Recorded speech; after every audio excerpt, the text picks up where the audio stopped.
We the Hebrew Israelites, first and foremost, before I start off, I want to give all praises to Yahweh Ba'Shem Yahushua. We want to give a double honors to the apostles and elders at Great Millstone, which are our teachers of this Holy Bible. And we want to give a salutation to all the sincere brothers out there laboring in all humility, sincerity, and in truth, all right? We come out week in and week out to prophesy, to teach, to recruit, to reprove as vessels of the Heavenly Father. And first and foremost, we come out to work the labor of love that the Lord spoke. And what was that labor of love? The Lord basically told you to feed his sheep. All right, when you come into this knowledge, when the Lord wakes up your spirit to the understanding of the Holy Bible, the next step is to take what the Lord gave you and feed it to his sheep. Because we out here to wake up an elect number of men that's supposed to wake up and teach other men. And after that come the destruction and the salvation of the nation of Israel, all right? And that's what we out here for. We out here to wake up the potential elect of the nation of Israel. And who are the Israelites? You so-called Negroes, you so-called Hispanics, and you so-called Native Americans, all right? On your father's line. You so-called Negro of Negroid descent or Hispanic of the indigenous people of North, Central, and South America, then you are the children of Israel, all right? You the princes of the power. And we supposed to be out to feed you because you are the Lord's sheep, which we're going to prove in the Holy Bible, all right? Go ahead. Matthew chapter 10, verse 5. These 12 Yahushua sent forth. Who the world ignorantly called Jesus Christ. That's his real name. All right, according to the ancient Hebrew. His name is Yahushua, all right? Right? And that name is going to be exalted on the planet Earth real soon. That's right. Go ahead. It says, and command them, saying. Commanded who? He commanded the 12 at the time. Go ahead. It says, go not into the way of the Gentiles. Yeah, don't go into the way of the heathens. Don't go to where the heathens is at, because during this time, you had heathens that were implanted into the land of Assyria, not Syria, Samaria. You had Cushites and so on and so forth in that particular land. But you still had Jakes among them up there. But you had Jakes, which were the southern kingdom, Judah, Benjamin, and Levi, that were in that concentrated area at the time. The rest of the tribes, they were pretty much on the other side of the world, which is this current world, the Western world, right? Which are the Americas at the time. All right? So the Lord said, don't go to the heathens, don't go by the way of the Gentiles. Go ahead. It says, and into any city of the Samaritans enter ye not. Yeah, because there was a lot of heathen pretending to be us in that land. So the Lord's basically, don't be fooled, don't go up in there, man. But rather go where? Go ahead. But go rather to the lost sheep of the house of Israel. Go to the lost sheep of the house of Israel. So that lets you know who the Lord's sheep are. All right? The sheep are you Negroes and Hispanics. All right? You Puerto Ricans, you Dominicans, you Cubans, you Native and Seminole Indians. All right? You Brazilians. That's who the Lord was for. Exactly. Peruvians, Guatemalans, Chileans, Peruvians, Mexicans, Panamanians, so on and so forth. Those are the people of the Lord, man. Scattered throughout the Americas and also throughout the four corners of the earth. So the Lord commanded them to go to those people. Don't go to the heathen, because guess what? The heathens don't, salvation do not fit for the heathen. The heathens do not have salvation coming to them. All right? So the prophets in the middle of the Lord that are out there teaching, they're only supposed to be concerned with the chosen people of the nation of Israel. That's it. All right? And that's who the Lord's lost sheep are. Yes, it says, and as ye go, preach, saying, the kingdom of heaven is at hand. And that's the gospel, man. We're here to warn you Negroes, Hispanics, and Natives that the kingdom of heaven is finally coming. All right? We got a kingdom coming to us as a people. Because for ages, we've been at the bottom of the totem pole throughout history. We've been in slavery under all nations, man, Right. for a long periods of time. All right, we look down upon in society. We are in the worst conditions of all people. All right, but those same said people have a kingdom coming to them, which is the kingdom of heaven, That's right. where there's nothing but righteousness on the planet Earth, Right. where the law, statutes, commandments are going forth and being enforced. All right, and our people are going to be righteous, and they're going to be sitting on thrones. We're going to have riches. All right, we're going to have authority. And first and foremost, we're going to have our power back, which is Yahweh Ba'Shem Yahushua. That's right. Right. Go ahead. Verse 8, it says, heal the sick, cleanse the lepers, raise the dead, cast out devils, freely ye have received, freely give. That's right, man. And back then, that was something that they were literally doing because the Lord gave them power to actually do these things back then. But when you fast forward today, we don't really have those powers now. But spiritually, we're doing those things because we're doing it through feeding the flock. We're pushing this word. We're healing you by the Spirit, which is this word, this Bible that we're speaking to you. All right? And that's the important part of feeding the sheep. That's right. All right? If you're blind, we're going to restore your eyesight through this word, man. You was going astray. You was in darkness. Well, now you finna get your sight back through the light of this truth. All right? You know, if you was ever hungry, well, now you finna be fed with this knowledge.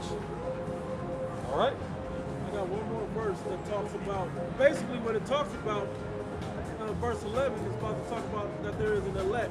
That's right. Go ahead. It says, verse 11 says, and into whatsoever city or town ye shall enter, inquire who in is worthy, Yep. and abide there till ye go thence. That's right.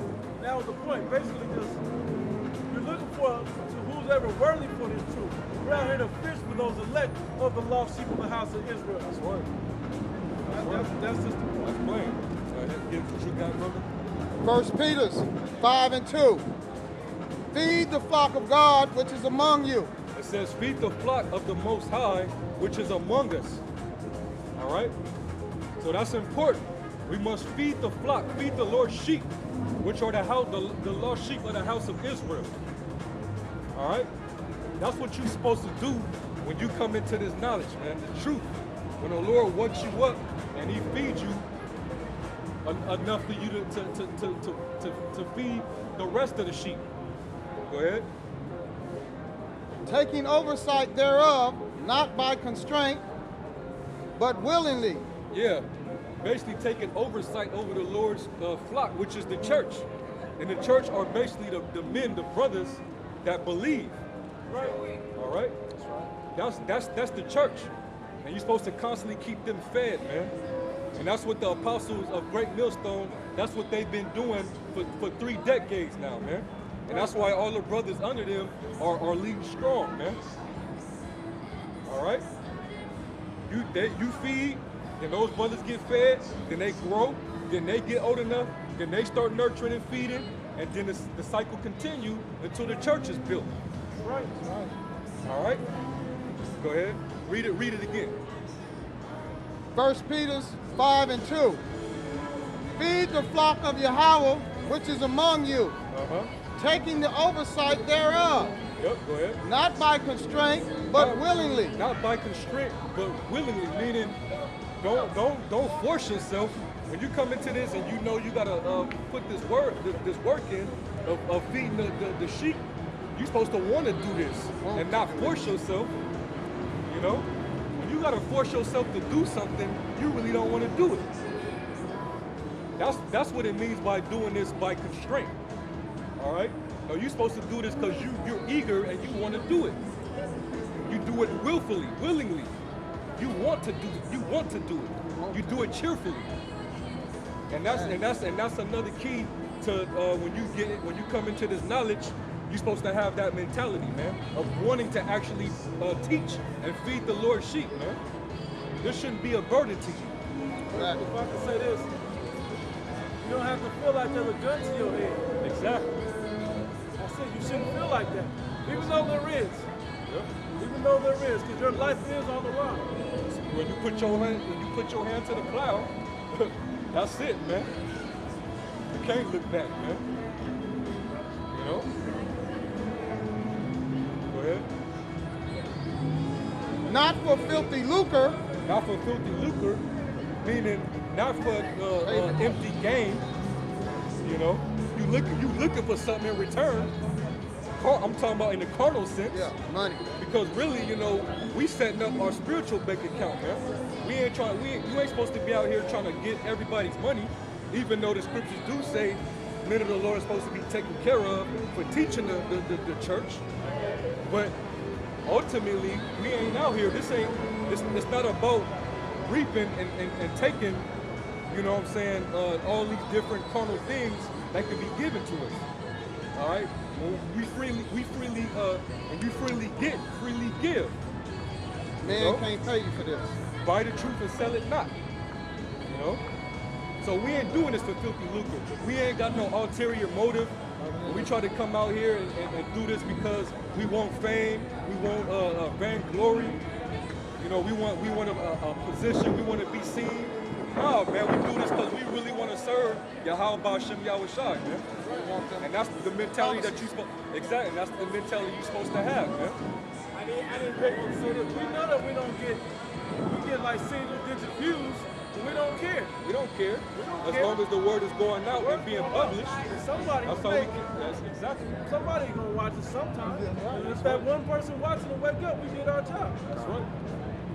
That's That's it. right. That's right.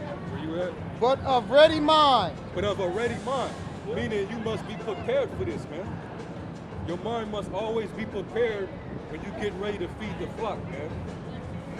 You know? And that you know, that takes time when you first come in. But when you growing in the spirit, man, it becomes a process. You start to develop, man. You start to already know what you finna do, man. You come out there and you ready to go. You apt to teach. Ready. Right. You ready to go, man. And that's how the apostles were. Apostle Paul, Peter. You know, that's how it was, man. And that's how we supposed to be like-minded. You know. That was it on that. You want that on? Somebody give me Acts 20. Yeah, Acts 20. I'm still holding that too. Oh, John 21. Yeah. I mean, yeah. 21 and 20, you said? 20. 15? You said 21 and 15 or something like that. Yeah. That for me. Acts chapter 20, verse 28. Take heed, therefore, unto yourselves and to all the flock. Yeah, examine yourselves and examine also the flock, which are the brothers, the men. All right, go ahead. Over the which the Holy Ghost hath made you overseers. The Holy Spirit has made you overseers, meaning you basically got a position in Israel where you're overseeing the brothers that are up under you. You know? Go ahead. To feed the church of the Most High. To feed the church of the Most High. And this is the reason why we constantly give double honors where it's due, man. Because the elders, man, that's what they do. All right? And it trickles down to even the brothers, you know, the brothers that are laboring. Right? Because, you know, the heads of the camps and stuff like that. You pretty much have that same position. But you're not on the same level as the men that taught you. They're your elders, but you're still given a position. You know? But this is what we're supposed to be doing. Go ahead. It says, which he had purchased with his own blood. Which who purchased with his own blood? Yahweh Shai, man. He purchased us, the church, with his own blood, man. When he got crucified and put on the cross. You know? So the Lord basically is giving brothers charge over it. Now that he's not here, he wants you to, hey, while I'm gone, look over my flock. Make sure you keep them fed. Make sure they're growing. Make sure they're fervent. You know? And we should only, like we constantly say, we should only be concerned with the elect, man. So even, you know, a lot of people, like when we come out every week, and there's not a lot of people that may come by, like you might have days where you just teaching, and it seems like, you teaching to the wind. Nobody got no questions for you, nobody's interested. And guess what? The word is still going out, and the sheep is still being fed in one way or another, man. You know? But you still got that responsibility. Said that. Verse 31, therefore watch and remember that by the space of 3 years I cease not to warn everyone night and day with tears. Yep. And now, brethren, I commend you to the Most High, Yep. and to the word of his grace, which is able to build you up and to give you an inheritance among all them which are sanctified. Yep. Now that sanctified, all them that are sanctified, it say everybody. It said all them that are sanctified. That's the elect. The word sanctified means to cleanse. So those that are cleansed are the elect. Yep. That's right, man. Not all Israel. That's right. That's right. Get that in John for me. John 21 and 15. This is the Lord speaking. All right. When he came back after being crucified, and you know he had rose on the third day, and he appeared back unto the apostles and disciples, and he had to show them like, hey, this is me. You know, and he had to show them because you know some of them didn't have faith. They didn't see that was the Lord. So the Lord had to appear to them. He had to show him the marks and bruises that he had and all that. Challenge Peter. Yeah, man. But this is what the Lord had to say when he came back. John 21 and 15. So when they had denied, Yahushua said to Simon Peter, Simon, son of Jonah, lovest thou me more than these? He said unto him, Yea, Lord, thou knowest that I love thee. Yeah, so the Lord basically asked him like, hey, so you know, you really love me like that? You really, really love me like that? You know, and Peter like, yeah, man, I love you. Keep going. He said unto him, Feed my lambs. Feed my lambs, man. He said, and it was speaking spiritually. Feed my lambs. You know, go in and give them this meat, give them this bread, man. That I give unto you. If you truly love me, go and do that. Go take care of that. Go ahead. He said unto him again the second time, Simon, son of Jonah, lovest thou me? So the Lord basically had to ask him again. Like, I don't think you hear me. Do you really love me? Right? Go ahead. He said unto him, Yea, Lord, thou knowest that I love thee. He said unto him, Feed my sheep. So he told him again, all right, well, if you do love me, feed my sheep.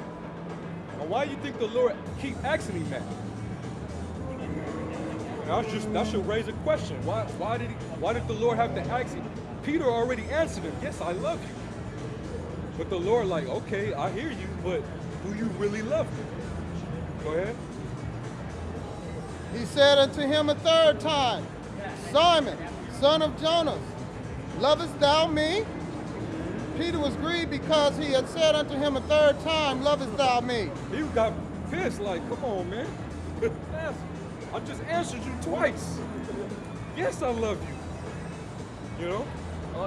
If you extrapolate, you know Peter was starting to get a little annoyed that our Lord was constantly asking him that.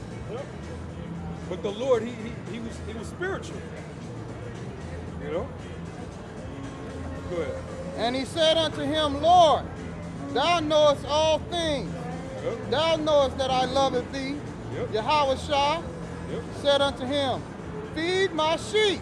Feed my sheep. So he said it the third time, man, to show you the importance of that particular matter, man. Feed the sheep, man.